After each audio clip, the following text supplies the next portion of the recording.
বিদেশে পড়তে যাওয়ার সুবর্ণ সুযোগ mission MBBS best abroad MBBS consultancy in West Bengal. গত 10 বছর ধরে মিশন এমবিবিএস মেডিকেল ছাত্রছাত্রীদের স্বপ্ন পূরণে নিয়োজিত।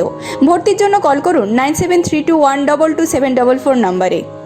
আমরা ভারতীয় জনতা পার্টির মাইনরিটি মোর্চার পক্ষ থেকে আজকে আমাদের সর্বভারতীয় মাইনরিটি মোর্চার সভাপতি মাননীয় জামাল সিদ্দিকীজি আপনাদের সামনে সাংবাদিক সম্মেলন করবেন আর উনি এখন আপনাদের সামনে প্রেস বাইট করবেন।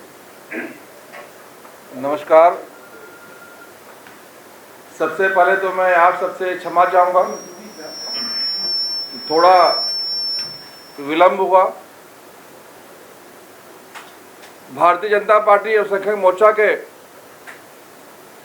राष्ट्रीय अध्यक्ष बनने के बाद ये वेस्ट बंगाल का मेरा पहला दौरा है। मैं अपने भारतीय जनता पार्टी के साथियों से मिलने आया हूं। मैं ये यकीन दिलाने आया हूं कि भारतीय जनता पार्टी के कार्यकर्ता यहां कमजोर नहीं है। देश के 11 करोड़ जो सदस्य हैं भारतीय जनता पार्टी के,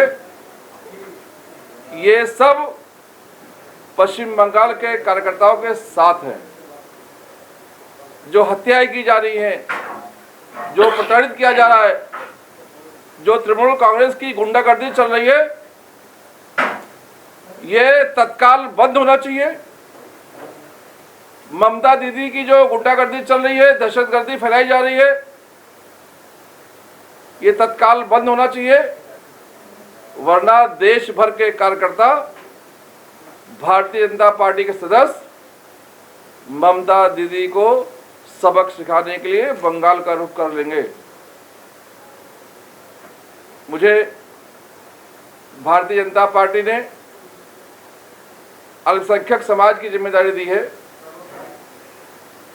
मेरा ये जो कार्यकाल शुरू हुआ है, मैंने इस कार्यकाल को बूथ पर समर्पित किया है। मेरा टारगेट है, मेरा ध्येय है कि जिस बूथ पर अल्पसंख्यक समाज रहता है, वहां पर हम अपने सदस्यों की संख्या बढ़ाएं, वहां पर हम टीम बनाएं, क्योंकि बुराई वहीं पर फैलती है। हमारी वहां पर ताकत नहीं होने से जो विपक्षी दल हैं, जो देशद्रोही ताकतें हैं, वो भारतीय जनता पार्टी को बदनाम करने के लिए तरह तरह के साजिशें रचते हैं। उन साजिशों पर रोक लगाया जाएगा। जो केंद्र सरकार में योजनाएं चल रही हैं अल्पसंख्यक समाज के लिए, 350 योजनाएं माननीय प्रधानमंत्री जी ने निकाला हुआ है। उन योजनाओं को नीचे तक पहुंचाने के लिए हमें उन सदस्यों की मदद लेनी है और चुनाव में भी बूथ के कार्यकर्ताओं के माध्यम से हमें भारतीय जनता पार्टी की तरफ वोट करवाना है, क्योंकि अब अल्पसंख्यक समाज वोट बैंक के रूप में इस्तेमाल नहीं होगा। हमें स्कार्फ पहनकर इफ्तारी करने वाली नेता नहीं चाहिए।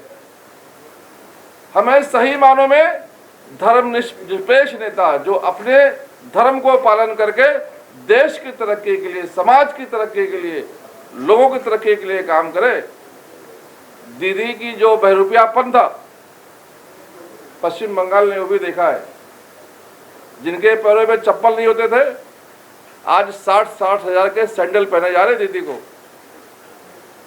जो साबुन से वो दीदी मुंह नहीं धोते थे, आज बंबई से लोग आकर मेकअप करते हैं उनका। जिस धनराशि से कई जिलों के विकास हो सकते थे, उससे बड़ी धनराशि दीदी सिर्फ अपने पोस्टर पश्चिम बंगाल में लगवाने के लिए खर्च कर रही हैं। ये जनता सब देख रही है और दीदी को हटाने के लिए जनता ने कमर कस लिया है। और उसमें सबसे बड़ा योगदान अल्पसंख्यक समाज का होगा, मुस्लिम समाज का होगा। ये मैं आपके सामने आश्वासन देना चाहता हूँ, क्योंकि मैं 3 दिन से पश्चिम बंगाल के दौरे पर हूँ। मैंने बहुत सारे कार्यकर्ताओं से बात किया है, मैंने बहुत सारे लोगों से बात किया है। मैंने देखा है लोगों ने तैयारी कर ली है चुनाव की घोषणा का इंतजार कर रहे और मुझे लगता है जल्द से जल्द दीदी को वापस भेजने वाले हैं। भारतीय जनता पार्टी ने अल्पसंख्यक समाज में काम करने के लिए बहुत अच्छे कार्यकर्ताओं के सिलेक्शन का भी काम शुरू किया है। जो कार्यकर्ता अच्छा काम कर सकते हैं उनको नीचे से ऊपर लाकर उनको काम पर लगाने का भी काम शुरू हो गया है। उस मुहिम के लिए भी मैं यहाँ पर आया हूँ। अभी मैं राष्ट्रीय अध्यक्ष बना हूँ। अभी मुझे अपनी टीम को बनानी है, राष्ट्रीय कार्यकारिणी को बनानी है। इसी प्रकार से मैं पूरे देश भर से जो अच्छे कार्यकर्ता है, जो समाज में जिनकी मान्यता है, उनको लेकर मैं एक अपनी अच्छी टीम भी बनाने वाला हूँ। कुल मिलाकर भारतीय जनता पार्टी के साथ अल्पसंख्यक समाज जो जुड़ना चाहता है, जो राह देख रहा है कोई आए, उनका मार्गदर्शन करे। जो भ्रांतियाँ फैली हुई हैं, भारतीय जनता पार्टी को जो दुश्मन बताया गया है, वो भ्रांतियों को दूर करने के लिए कोई आए और काम करे, उसको मैं पूरा करने के लिए मैं देश भर से एक बहुत अच्छा मैं टीम बनाने वाला हूँ। उसी सिलसिले में मैं यहाँ भी अपने कार्यकर्ताओं से बातचीत कर रहा हूँ।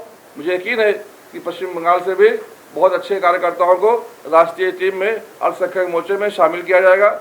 मैं जहाँ भी जाता हूँ, मैं पत्रकार भाइयों से भी मिलने का काम करता हूँ, क्योंकि आप आईना है, चौथे स्तंभ है।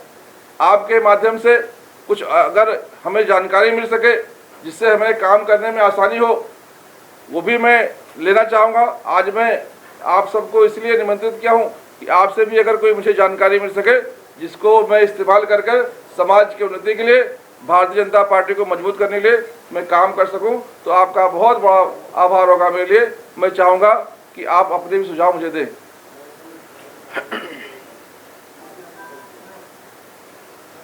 पश्चिम बंगाल में ज़्यादा से ज़्यादा माइनॉरिटी वोट जो यहाँ के सत्तारूढ़ पार्टियाँ उनके खेमे में है, आपको लगता है कि इसके समीकरण में कोई बदलाव ला सकेंगे? खेमे में थे, है नहीं, क्योंकि मेरा भाई था जो मुसलमान समाज है, अल्पसंख्यक समाज है, वो दिल से राजनीति करते हैं। मैं उनको दिमाग से राजनीति करना सिखा रहा हूँ और मुझे लगता है कि लोगों को फर्क नजर आ रहा है कि जो लोग अपीजमेंट की राजनीति करते हैं, तुष्टीकरण की राजनीति करते हैं, वो देते कुछ नहीं है। वो सिर्फ हमारा जो बहुसंख्यक हिंदू भाई उससे दूर कर देते हैं, हमको उससे दूर करके हमारा उपयोग करते हैं वोट बैंक के रूप में। हमारा विकास नहीं हो पा रहा है। यही वजह है कि पश्चिम बंगाल का विकास नहीं हो पाया। आप बिहार जैसा राज्य देखिए, आज वहाँ पर वोट पड़ रहा है। आने वाले समय में नीतीश जी की और भारतीय जनता पार्टी की वहाँ पर सरकार फिर से बनने जा रही है, क्योंकि केंद्र सरकार का जो लाभ है वो जब तक राज्यों को नहीं मिलेगा, राज्य का विकास नहीं होगा। राज्य का विकास नहीं होगा तो समाज का विकास नहीं होगा। पश्चिम बंगाल का ये दुर्भाग्य रहा है कि यहाँ पर केंद्र में जिसकी सरकार थी, राज्य में इसकी सरकार नहीं आ पाई, इसलिए इसका विकास नहीं हो पाया। मुझे लगता है इस बार समाज का विकास होगा, राज्य का विकास होगा। जो वोट बैंक के रूप में मुसलमान समाज को लोग इस्तेमाल करते थे, अब मुसलमान वोट बैंक नहीं इस्तेमाल होगा। 2011 से अब तक बंगाल में ममता बनर्जी की सरकार है। क्या लगता है इन 9 सालों में बंगाल के मुसलमानों को भला हुआ, डेवलपमेंट हुआ? मुझे तो कहीं भला दिखाई नहीं दे रहा है। आज कल मैं जो है साउथ परगना में एक कार्यक्रम में गया था। 80 किलोमीटर चलने के लिए मुझे 4 घंटे लगे। बनगा गया था। आप मुझे बताइए, देश में सड़कों का जाल बिछाया जा रहा है। माननीय नितिन गडकरी के नेतृत्व में ऐसी सड़कें बन रही है जो 100 किलोमीटर 1 घंटे में चल सकते हैं हम, लेकिन यहाँ विकास नहीं हो पा रहा है। दीदी ने ना विकास किया है, ना विकास करने दे रही है। इसलिए दीदी को लोगों ने अब पैक कर लिया है, अब पार्सल भेजने वाले हैं।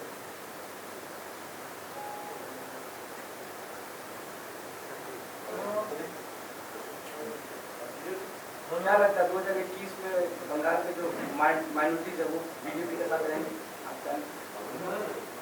मुझे लगता है कि पश्चिम बंगाल में जो अल्पसंख्यक समाज है, मुस्लिम समाज खास तौर से है, उसने देख लिया है कि हमारा विकास किसी ने नहीं किया। हम कांग्रेस के साथ थे, हमको भारतीय जनता पार्टी का डर दिखाया गया, उन्होंने हमको वोट बैंक में इस्तेमाल किया, विकास नहीं किया। हम लेफ्ट के साथ गए, उन्होंने वोट बैंक के रूप में इस्तेमाल किया, हमारा विकास नहीं किया। हम दीदी के साथ आए, हमको लगा दीदी ये मसीहा है, दीदी ने स्कार्फ पहन लिया, रोज़े रखे, इफ्तारी की, नमाज भी पढ़ लिया, लेकिन विकास नहीं किया। मुसलमान को दीदी से नमाज नहीं पढ़वाना है, मुसलमान को दीदी से विकास करवाना था, लेकिन विकास करने में दीदी भी फेल रही और भारतीय जनता पार्टी को मुसलमान अब पहचानने लगा है। मुसलमान को समझ में आ गया ये जो भारतीय जनता पार्टी है इससे हमें डराया गया। भारतीय जनता पार्टी तो हमारी दुश्मन नहीं है।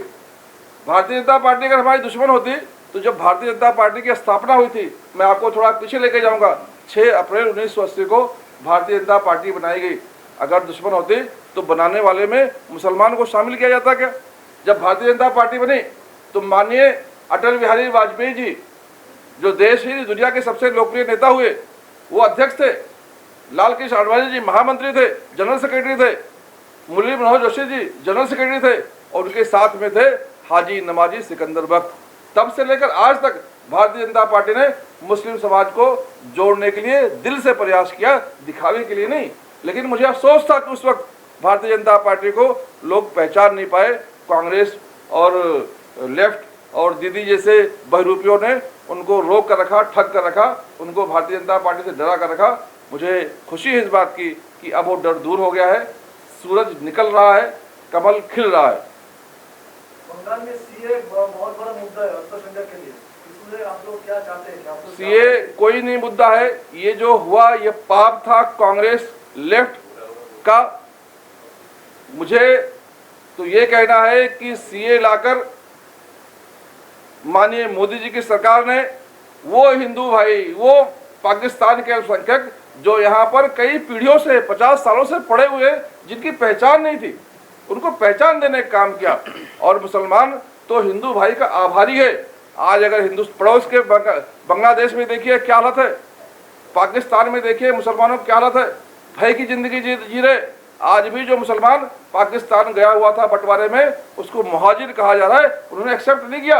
आज मुसलमान अगर खुशहाल है भारत में तो हमारे हिंदू भाइयों की वजह से है। हिंदू भाइयों ने कहा तुमको कहीं जाने की आवश्यकता नहीं, ये देश तुम्हारा है, ये मिट्टी तुम्हारी है, हम तुम्हारे बड़े भाई हैं, हम तुम्हारी रक्षा करेंगे। और हिंदू भाइयों ने हमारी रक्षा की, हमें रोजगार में साथ रखा, हमें व्यापार में साथ रखा, हमें शिक्षा में साथ रखा, हमें हर जगह बराबर बढ़ने का अवसर दिया हमारे हिंदू भाइयों ने।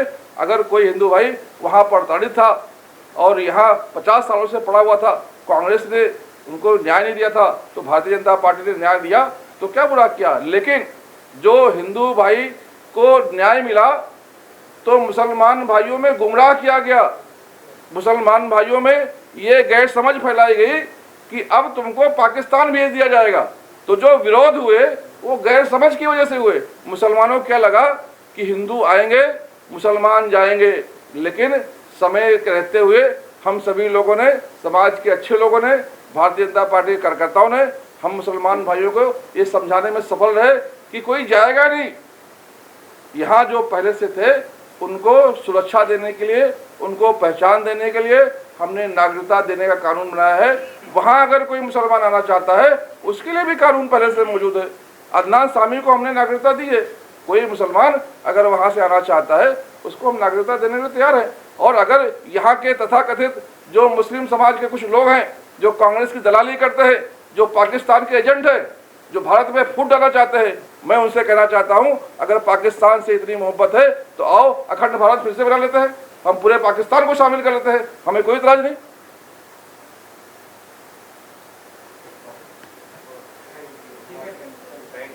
Thank you, thank you.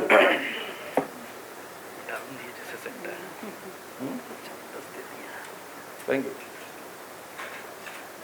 Bangla যাচ্ছে সবাইকে নমস্কার। সাংবাদিক বন্ধুদের, আমরা ভারতীয় জনতা পার্টির মাইনরিটি মোর্চার পক্ষ থেকে আজকে আমাদের সর্বভারতীয় মাইনরিটি মোর্চার সভাপতি মাননীয় জামাল সিদ্দিকীজি আপনাদের সামনে সাংবাদিক সম্মেলন করবেন, আর উনি এখন আপনাদের সামনে প্রেস বাইট করবেন। नमस्कार। सबसे पहले तो मैं आप सबसे क्षमा चाहूँगा, थोड़ा विलंब हुआ। भारतीय जनता पार्टी अल्पसंख्यक मोर्चा के राष्ट्रीय अध्यक्ष बनने के बाद ये वेस्ट बंगाल का मेरा पहला दौरा है। मैं अपने भारतीय जनता पार्टी के साथियों से मिलने आया हूं। मैं ये यकीन दिलाने आया हूं कि भारतीय जनता पार्टी के कार्यकर्ता यहां कमजोर नहीं है। देश के 11 करोड़ जो सदस्य हैं भारतीय जनता पार्टी के, ये सब पश्चिम बंगाल के कार्यकर्ताओं के साथ हैं।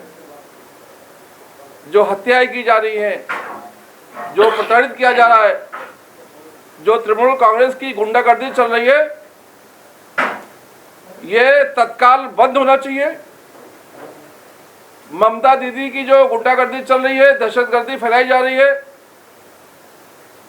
ये तत्काल बंद होना चाहिए, वरना देश भर के कार्यकर्ता भारतीय जनता पार्टी के सदस्य ममता दीदी को सबक सिखाने के लिए बंगाल का रुख कर लेंगे। मुझे भारतीय जनता पार्टी ने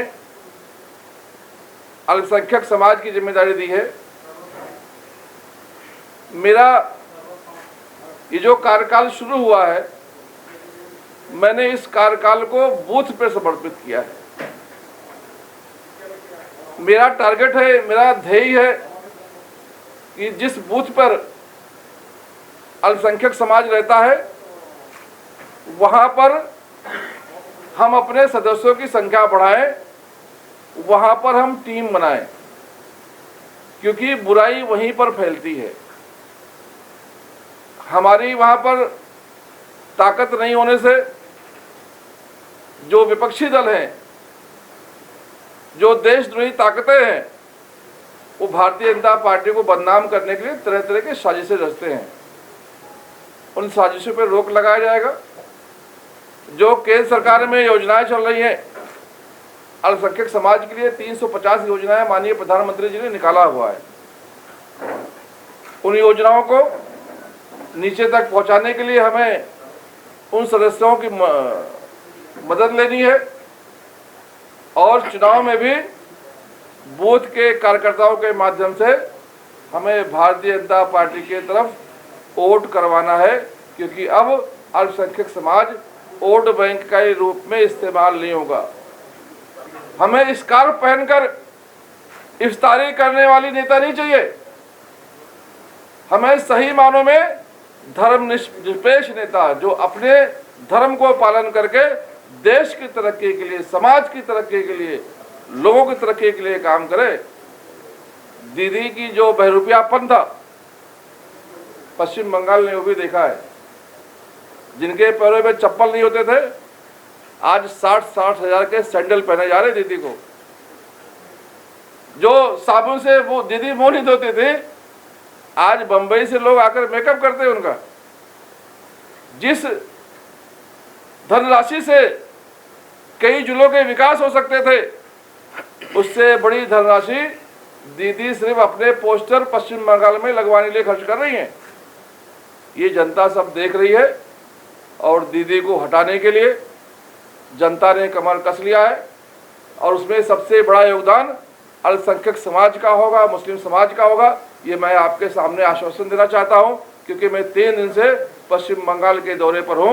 मैंने बहुत सारे कार्यकर्ताओं से बात किया है, मैंने बहुत सारे लोगों से बात किया है। मैंने देखा है लोगों ने तैयारी कर ली है, चुनाव की घोषणा का इंतजार कर रहे हैं, और मुझे लगता है जल्द से जल्द दीदी को वापस भेजने वाले हैं।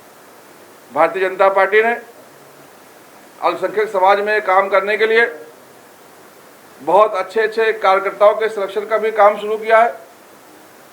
जो कार्यकर्ता अच्छा काम कर सकते हैं, उनको नीचे से ऊपर लाकर उनको काम पर लगाने का भी काम शुरू हो गया है।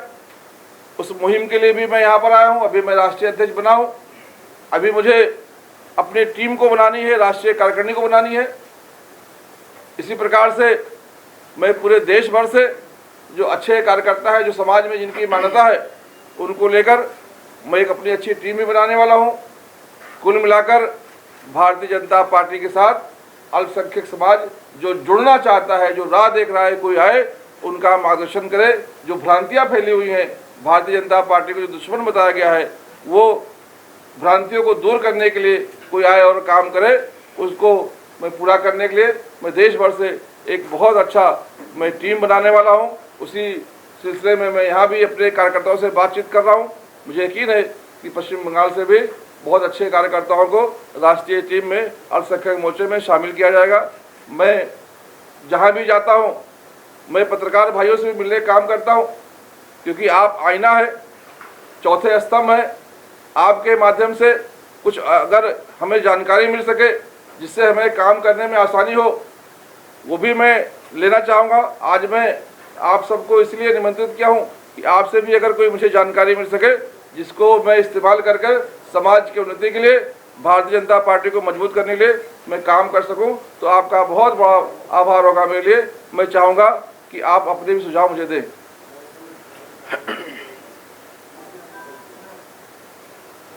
यह पश्चिम बंगाल में ज़्यादा से ज़्यादा माइनॉरिटी वोट जो यहाँ के सत्तारूढ़ पार्टियां उनके खेमे में है, आपको लगता है कि इससे समीकरण में कोई बदलाव ला सकेंगे?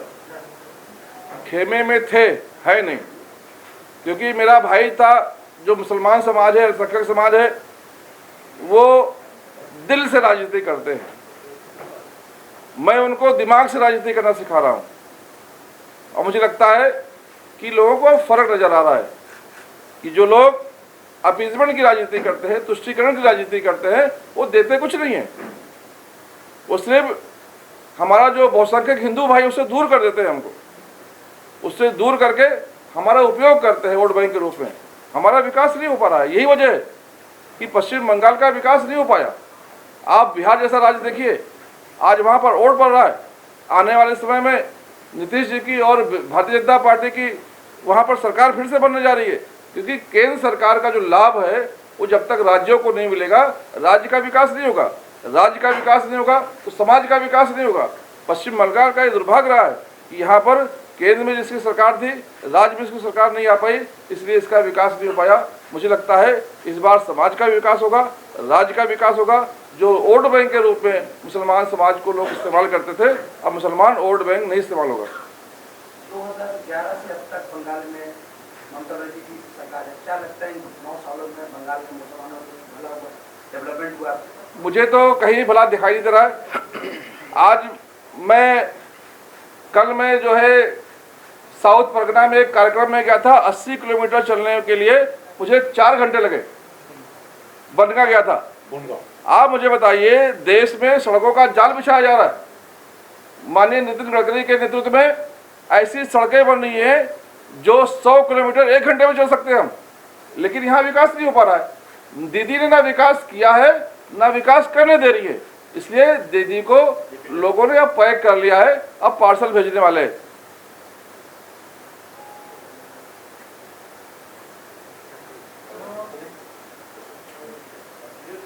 क्या लगता है 2021 में बंगाल के जो माइनॉरिटीज है वो बीजेपी के साथ रहेंगे? मुझे लगता है कि पश्चिम बंगाल में जो अल्पसंख्यक समाज है, मुस्लिम समाज खास तौर से है, उसने देख लिया है कि हमारा विकास किसी ने नहीं किया। हम कांग्रेस के साथ थे, हमको भारतीय जनता पार्टी का डर दिखाया गया, उन्होंने हमको वोट बैंक पे इस्तेमाल किया, विकास नहीं किया। हम लेफ्ट के साथ गए, उन्होंने वोट बैंक के रूप में इस्तेमाल किया, हमारा विकास नहीं किया। हम दीदी के साथ आए, हमको लगा दीदी ये मसीहा है, दीदी ने स्कार्फ पहन लिया, रोज़े रखे, इफ्तारी की, नमाज भी पढ़ लिया, लेकिन विकास नहीं किया। मुसलमान को दीदी से नमाज नहीं पढ़वाना है, मुसलमान को दीदी से विकास करवाना था, लेकिन विकास करने में दीदी भी फेल रही और भारतीय जनता पार्टी को मुसलमान अब पहचानने लगा है। मुसलमान को समझ में आ गया ये जो भारतीय जनता पार्टी है इससे हमें डराया गया। भारतीय जनता पार्टी तो हमारी दुश्मन नहीं है। भारतीय जनता पार्टी अगर हमारी दुश्मन होती तो जब भारतीय जनता पार्टी की स्थापना हुई थी, मैं आपको थोड़ा पीछे लेके जाऊंगा, 6 अप्रैल 1980 को भारतीय जनता पार्टी बनाई गई। अगर दुश्मन होती तो बनाने वाले में मुसलमान को शामिल किया जाता क्या? जब भारतीय जनता पार्टी बनी तो माननीय अटल बिहारी वाजपेयी जी, जो देश ही दुनिया के सबसे लोकप्रिय नेता हुए, वो अध्यक्ष थे। लाल कृष्ण आडवाणी जी महामंत्री थे, जनरल सेक्रेटरी थे। मुरली मनोहर जोशी जी जनरल सेक्रेटरी थे और उनके साथ में थे हाजी नमाजी सिकंदर बख्त। तब से लेकर आज तक भारतीय जनता पार्टी ने मुस्लिम समाज को जोड़ने के लिए दिल से प्रयास किया, दिखावे के लिए नहीं। लेकिन मुझे अफसोस था कि उस वक्त भारतीय जनता पार्टी को लोग पहचान नहीं पाए। कांग्रेस और लेफ्ट और दीदी जैसे बहरूपियों ने उनको रोक कर रखा, ठग कर रखा, उनको भारतीय जनता पार्टी से डरा कर रखा। मुझे खुशी है इस बात की कि अब वो डर दूर हो गया है, सूरज निकल रहा है, कमल खिल रहा है। बंगाल में सीए बहुत बड़ा मुद्दा है अल्पसंख्यक के लिए, इसलिए आप लोग क्या चाहते हैं? सीए कोई नहीं मुद्दा है। ये जो हुआ ये पाप था कांग्रेस लेफ्ट का। मुझे तो ये कहना है कि सीए लाकर माननीय मोदी जी की सरकार ने वो हिंदू भाई, वो पाकिस्तान के अल्पसंख्यक जो यहाँ पर कई पीढ़ियों से 50 सालों से पड़े हुए, जिनकी पहचान नहीं थी, उनको पहचान देने का काम किया। और मुसलमान तो हिंदू भाई का आभारी है। आज अगर हिंदू पड़ोस के बांग्लादेश में देखिए क्या हालत है, पाकिस्तान में देखिए मुसलमानों की क्या हालत है, भय की जिंदगी जी रहे। आज भी जो मुसलमान पाकिस्तान गया हुआ था बंटवारे में, उसको मुहाजिर कहा जा रहा है, उन्होंने एक्सेप्ट नहीं किया। आज मुसलमान अगर खुशहाल है भारत में तो हमारे हिंदू भाइयों की वजह से है। हिंदू भाइयों ने कहा तुमको कहीं जाने की आवश्यकता नहीं, ये देश तुम्हारा है, ये मिट्टी तुम्हारी है, हम तुम्हारे बड़े भाई हैं, हम तुम्हारी रक्षा करेंगे। और हिंदू भाइयों ने हमारी रक्षा की, हमें रोजगार में साथ रखा, हमें व्यापार में साथ रखा, हमें शिक्षा में साथ रखा, हमें हर जगह बराबर बढ़ने का अवसर दिया हमारे हिंदू भाइयों ने।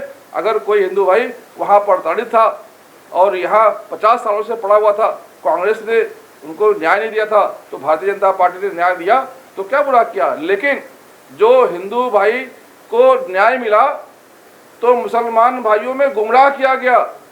मुसलमान भाइयों में ये गैर समझ फैलाई गई कि अब तुमको पाकिस्तान भेज दिया जाएगा। तो जो विरोध हुए वो गैर समझ की वजह से हुए। मुसलमानों को क्या लगा कि हिंदू आएंगे मुसलमान जाएंगे, लेकिन समय के रहते हुए हम सभी लोगों ने, समाज के अच्छे लोगों ने, भारतीय जनता पार्टी के कार्यकर्ताओं ने, हम मुसलमान भाइयों को ये समझाने में सफल रहे कि कोई जाएगा नहीं। यहाँ जो पहले से थे उनको सुरक्षा देने के लिए, उनको पहचान देने के लिए हमने नागरिकता देने का कानून बनाया है। वहाँ अगर कोई मुसलमान आना चाहता है उसके लिए भी कानून पहले से मौजूद है। अदनान सामी को हमने नागरिकता दी है। कोई मुसलमान अगर वहाँ से आना चाहता है उसको हम नागरिकता देने के लिए तैयार हैं। और अगर यहाँ के तथाकथित जो मुस्लिम समाज के कुछ लोग हैं जो कांग्रेस की दलाली करते हैं, जो पाकिस्तान के एजेंट हैं, जो भारत में फूट डालना चाहते हैं, मैं उनसे कहना चाहता हूं अगर पाकिस्तान से इतनी मोहब्बत है तो आओ अखंड भारत फिर से बना लेते हैं, हम पूरे पाकिस्तान को शामिल कर लेते हैं, हमें कोई इतराज नहीं।